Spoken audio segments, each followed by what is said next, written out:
বন্ধুরা যখনই স্টুডেন্টস অথবা অ্যাসপিরেন্টসরা যে কোনো সরকারি ব্যাংকিং এক্সামের জন্য প্রিপারেশন নেওয়া শুরু করে, সে আইবিপিএস পিওই হোক, আইবিপিএস ক্লার্কই হোক, এসবিআই পিও হোক, এসবিআই ক্লার্ক হোক, আরআরবি পিও হোক, আরআরবি ক্লার্ক হোক, ইভেন আমি আরবি অ্যাসিস্ট্যান্টও যদি নিয়ে নিই, প্লাস যত আমাদের ইন্স্যুরেন্স সেক্টরের পরীক্ষা হয়, যেমন ইএসআইসির পরীক্ষা, ইপিএফওর পরীক্ষা, এলআইসির পরীক্ষা, এনআইএসএল এর পরীক্ষা, ওআইসিএল এর পরীক্ষা, তখন ম্যাক্সিমাম স্টুডেন্টস এবং অ্যাসপিরেন্টসরাই একটা কমন জায়গায় প্রবলেম ফেস করে এবং সেইটা রিলেটেড প্রচুর রিকোয়েস্ট আমার কাছে আসে যে স্যার যখনই আমরা এই সমস্ত পরীক্ষাগুলোর জন্য অঙ্ক সলভ করতে যাই তো অঙ্কটা তো আমাদের সলভ হয়ে যায়, আমরা বুঝতেও পারি যে অঙ্কটা কোন চ্যাপ্টার থেকে দেওয়া হয়েছে, অঙ্কটার পেছনকার থিওরি কি আছে, অঙ্কটা সলভিং টেকনিক কি আছে, কিন্তু অঙ্কটা যখনই আমরা সলভ করতে যাই ক্যালকুলেশন স্পিড আমাদের কম থাকার জন্য আমাদের অঙ্কটা সলভ হতে অনেকটা সময় বেশি লেগে যায়, যার ফলে একটা সহজ অঙ্ক সলভ হতে প্রচুর টাইম খেয়ে যাচ্ছে।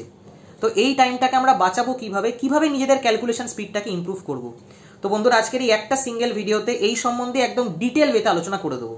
দেখো বন্ধুরা, যখনই তোমরা কোনো সরকারি ব্যাংকিং এক্সামের জন্য প্রিপারেশন নিচ্ছ অথবা যে কোনো কম্পিটিটিভ এক্সামের জন্য প্রিপারেশন নাও না কেন, সে এসএসসি সিজিএল হোক, সিএইচএসএল হোক, এমটিএস হোক, সিপিও হোক, যাই পরীক্ষা নিয়ে নাও না কেন, যে সমস্ত পরীক্ষায় তোমার অঙ্ক অ্যাজ আ সাবজেক্ট থাকবে সেইখানে ক্যালকুলেশন স্পিড তোমার লাগবেই লাগবে, এবং যত ভালো তোমার ক্যালকুলেশন স্পিড হবে তত তাড়াতাড়ি প্রচুর কোশ্চেন তুমি অ্যাটেম্প্ট করতে পারবে এবং অঙ্কে প্রচুর নম্বর তুলতে পারবে। তো যখনই অঙ্কের এই ক্যালকুলেশন স্পিডের কথা আসে তো এই টোটাল ক্যালকুলেশন স্পিডের পার্টটাকে আমি তিনটে পার্টে ভেঙে নিয়েছি। সবার প্রথম পার্ট হলো টেবিলসের পার্ট, অর্থাৎ যেটাকে আমরা নামতা বলি। দ্বিতীয় পার্ট হলো স্কোয়ারস এবং কিউবসের পোর্শন, এবং 3 নম্বর পোর্শন হলো মিসলেনিয়াস পোর্শন, যেখানে অ্যাডিশন থাকবে, সাবস্ট্রাকশন থাকবে, মাল্টিপ্লিকেশন থাকবে, ডিভিশন থাকবে। তো সবার প্রথমে টেবিল সেকশনে আমি আসি। যে সমস্ত স্টুডেন্টস এবং অ্যাসপিরেন্টসদের টেবিল সম্বন্ধে ভালো আইডিয়া নেই, অর্থাৎ তাদের টেবিল মুখস্থ নেই, তাদের ক্যালকুলেশনে টাইম লাগবেই লাগবে, তাদের ক্যালকুলেশন স্পিড কিছুতেই বাড়বে না। এবং আমি তোমাদেরকে সাজেস্ট করব যখনই তোমরা টেবিল পড়ছো অন্তত 30 অবধি টেবিল তোমাদের পড়ে রাখা উচিত, অর্থাৎ 2 থেকে শুরু করে আপ টু 30 অবধি। এবং সব থেকে ইম্পর্টেন্ট হচ্ছে প্রাইম নাম্বারের টেবিল। ম্যাক্সিমাম স্টুডেন্টস এবং অ্যাসপিরেন্টসরাই প্রাইম নাম্বারের টেবিল ভালো করে জানে না, অর্থাৎ 13 নামটা কি হয়, 13 এর টেবিল কি হয় তারা জানে না, 17 এর টেবিল কি হয় তারা জানে না, 19 এর টেবিল কি হয় তারা জানে না, 23 এর টেবিল কি হয় তারা জানে না, 29 এর টেবিল কি হয় তারা জানে না, 31 এর টেবিল কি হয় তারা জানে না, 37 এর টেবিল কি হয় তারা জানে না, 41 এর টেবিল কি হয় তারা জানে না, 43 এর টেবিল কি হয় তারা জানে না। তোমাদের এই সমস্ত প্রাইম নাম্বারের টেবিলগুলো অন্তত আপ টু 50 অবধি জেনে রাখা উচিতই উচিত। তোমরা নর্মাল টেবিল আপ টু 30 অবধি পড়ে রাখো, এবং 30-র পর থেকে যত প্রাইম নাম্বারের টেবিলস আমাদের আছে সেই প্রাইম নাম্বারের টেবিলসগুলো সবার আগে খুব ভালো করে মুখস্থ করবে। তার প্রধান কারণ হলো প্রাইম নাম্বারের কোনো ফ্যাক্টর আমরা পাই না, এবং যখনই তোমরা কোনো কম্পিটিটিভ এক্সামে যাচ্ছ এক্সামিনার ট্রাই করবে প্রাইম নাম্বারের টেবিল দিয়ে, কারণ ম্যাক্সিমাম স্টুডেন্ট প্রাইম নাম্বারের টেবিল পড়ে আসবে না, তো তারা পারবেও না কোশ্চেনটা সলভ করতে। কিন্তু যে স্টুডেন্ট পড়ে যাবে প্রাইম নাম্বারের টেবিল, যার প্রাইম নাম্বারের টেবিলের সম্বন্ধে ভালো আইডিয়া থাকবে, সে খুব ভালো করে পেপারটাকে অ্যাটেন্ড করতে পারবে, সে বুঝতে পারবে যে এখানে কোন প্রাইম নাম্বারের টেবিল লাগতে চলেছে। তো ন্যাচারালি সবার প্রথমে তোমরা টেবিলসগুলোকে খুব ভালো করে পড়বে। টেবিলস যেন একদম মুখস্থ থাকে, এমন না যে 13 টেবিল তোমাকে করে দেখতে হচ্ছে কি হয়, এমন না যে 17 টেবিল তোমাকে বানিয়ে দেখতে হচ্ছে কি হয়, এমন না যে 19 টেবিল তুমি দেখছো খুঁজে খুঁজে যে কি হচ্ছে কি না হচ্ছে, একদম যেন মুখস্থ থাকে। কারণ তোমাদের উচিত যখনই তোমরা কোনো কম্পিটিটিভ এক্সাম দিচ্ছ, যে কোনো স্টুডেন্ট এবং অ্যাসপিরেন্টের উচিত যতটা পরিমাণে নিজে তৈরি হয়ে যাওয়া যায়, যতটা ইনিশিয়ালি তুমি নিজে প্রিপেয়ার্ড হয়ে থাকবে ততটাই চাপ তোমার কম পড়বে পরীক্ষার সময়। তো টেবিলস খুব ভালো করে তোমরা পড়ে যাবে, নামটা খুব ভালো করে তোমরা শিখে যাবে, এবং এইটা হলো সবার প্রথম ক্রাইটেরিয়া। যে সমস্ত স্টুডেন্টস এবং অ্যাসপিরেন্টসরা নামটা জানে না, বিশেষ করে যে সমস্ত স্টুডেন্টস এবং অ্যাসপিরেন্টসদের 30 টেবিলের পর থেকে যতগুলো প্রাইম নাম্বারের টেবিল আছে সেই প্রাইম নাম্বারের টেবিলের সম্বন্ধে কোনো আইডিয়া নেই, তোমরা সবার আগে প্রাইম নাম্বারের টেবিলগুলো পড়ো আপ টু 50 অবধি, অর্থাৎ 50 অবধি যতগুলো আমাদের প্রাইম নাম্বার হয় সেই সমস্ত প্রাইম নাম্বারের টেবিলগুলো তোমাদের পড়া উচিত। সেকেন্ড ইম্পর্টেন্ট পয়েন্ট হলো স্কোয়ারস এবং কিউবস। বন্ধুরা যখনই তোমরা কোনো সরকারি ব্যাংকিং এক্সামের জন্য প্রিপারেশন নিচ্ছ তখন স্কোয়ারস এবং কিউবস জানাটা ভীষণ ইম্পর্টেন্ট, ভীষণ দরকারি। স্কোয়ারস আপ টু 40 অবধি করে রাখা উচিত, অর্থাৎ 40 অবধি সমস্ত নাম্বারের স্কোয়ার কি হয় সেগুলো তোমাদের জেনে রাখা উচিত, এবং কিউবস তোমাদের পড়ে রাখা উচিত আপ টু 20 অবধি, অর্থাৎ 20 অবধি সমস্ত নাম্বারের কিউব কি হয় সেগুলো তোমাদের জেনে রাখা উচিত। এটা হলো দ্বিতীয় কাজ। এই জিনিসগুলো যখন তোমরা জানবে তখন ক্যালকুলেশন স্পিড অটোমেটিক্যালি অনেকটা বেশি হয়ে যাবে, কারণ অনেক জিনিস তুমি অলরেডি জেনে গেছো যে এটা স্কোয়ার কি হয়, তোমাকে আর ক্যালকুলেট করে বার করে দেখতে হবে না, অথবা এটার কিউব কি হয় সেই জিনিসগুলোর ক্যালকুলেশন তোমাকে আর আলাদা করে করতে হবে না, তুমি অলরেডি মেমোরিতে এই জিনিসটা আছে যে এটা স্কোয়ার কি হয়, এটার কিউব কি হয়। তো স্কোয়ারস আপ টু 40 অবধি এবং কিউবস আপ টু 20 অবধি সবসময় তোমরা পড়ে রাখবে যখনই তোমরা কোনো সরকারি ব্যাংকিং এক্সামের জন্য প্রিপারেশন নিচ্ছ, কারণ স্কোয়ারস এবং কিউবস আমাদের মিসলেনিয়াস পোর্শনেও খুব কাজে দেয়। অর্থাৎ তুমি যদি কোনো সিম্পলিফিকেশনের কোশ্চেন সলভ করো সেখানেও কাজে লাগবে, অথবা তুমি কোনো নাম্বার সিরিজের কোশ্চেন সলভ করছো সেখানেও কাজে লাগবে, অথবা কোনো রং সিরিজ বার করতে যাচ্ছ সেখানেও কাজে লাগবে, অথবা কোনো কোয়াড্রেটিক ইকুয়েশন সলভ করছো সেখানেও কাজে লাগবে, অথবা কোনো এরিথমেটিক প্রবলেম সলভ করছো সেখানেও কাজে লাগে। তো স্কোয়ারস এবং কিউবস খুব ভালো করে পড়ে রাখবে। স্কোয়ারস আপ টু 40 অবধি পড়বে এবং কিউবস আপ টু 20 অবধি পড়ে রাখবে। এবং 3 নম্বর পয়েন্ট হলো যেটাকে মিসলেনিয়াস পোর্শন বলা হয়, অর্থাৎ অ্যাডিশন, সাবস্ট্রাকশন, মাল্টিপ্লিকেশন এবং ডিভিশন, অর্থাৎ যোগ বিয়োগ গুণ ভাগ কিভাবে করা উচিত যখন তোমরা কোনো কম্পিটিটিভ এক্সামের জন্য প্রিপারেশন নিচ্ছ। প্রচুর স্টুডেন্টস এবং অ্যাসপিরেন্টসরা কারেক্ট ওয়েতে অ্যাডিশন করতে জানে না, অর্থাৎ কারেক্ট ওয়েতে যোগ করতে পারে না। তারা যেরকমভাবে স্কুলে শিখে এসেছিল সেরকমভাবে যোগ করতে নেয়। আর এরকমভাবে যদি তোমরা যোগ করতে যাও তো তোমরা তোমাদের সময়টা বাঁচাবে কি করে? যখনই তোমরা কোনো যোগ করবে, অর্থাৎ যখনই তোমরা কোনো অ্যাডিশন করবে, সবার প্রথমে ছোট ছোট নাম্বার নিয়ে শুরু করবে। সাপোজ আমি যে কোনো 2 ডিজিটেড নাম্বার নিয়ে স্টার্ট করলাম। সাপোজ আমি 15 + 17 করব, অর্থাৎ 15 + 17 করব, 15 আর 17কে যোগ করব।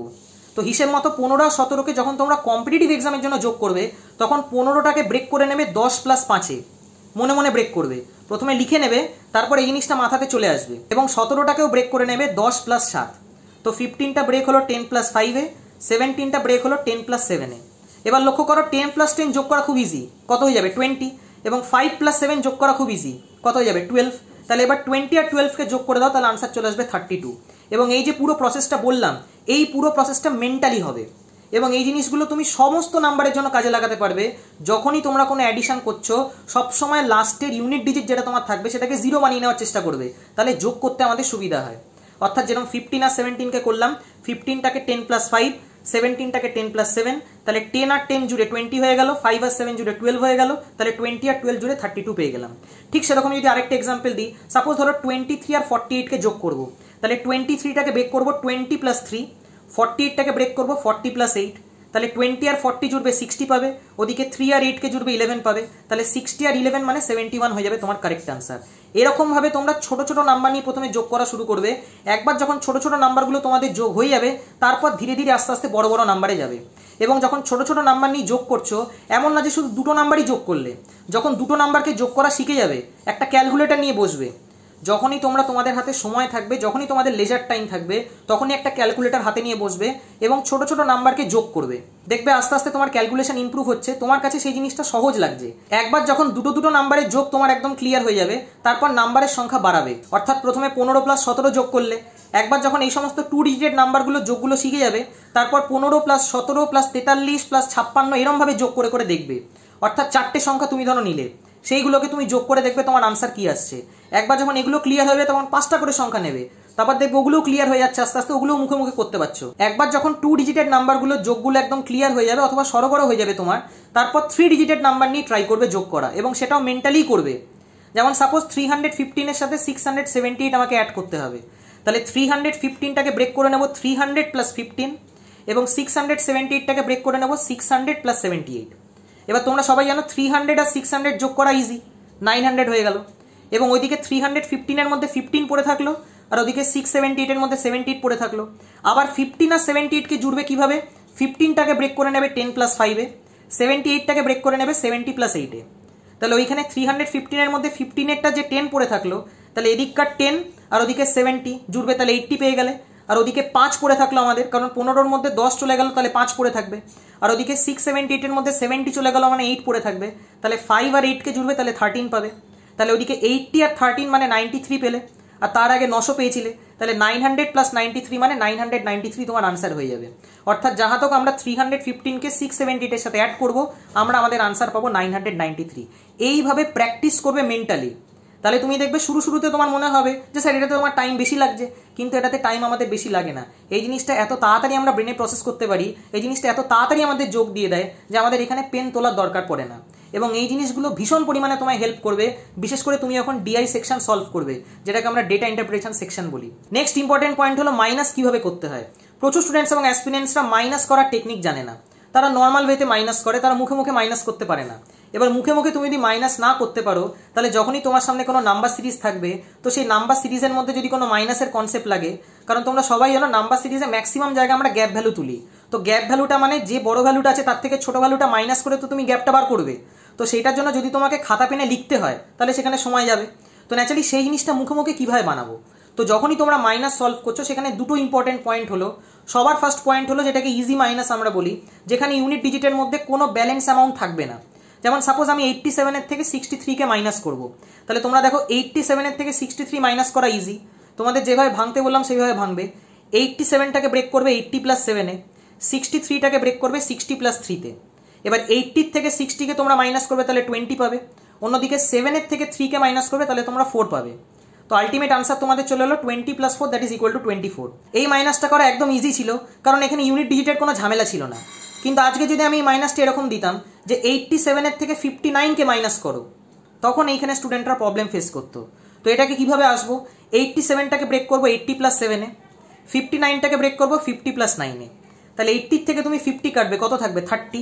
অন্যদিকে 7-এর থেকে তুমি যে 9কে মাইনাস করবে তুমি পাবে -2, তাহলে সেই যে -2টাকে কাউন্টার করবে 30 থেকে 2 ধার করে, তাহলে 30 থেকে তুমি 2 ধার করে দিলে মানে -2 + 2 ক্যান্সেল হয়ে গেল, তাহলে পড়ে থাকলো কত 28।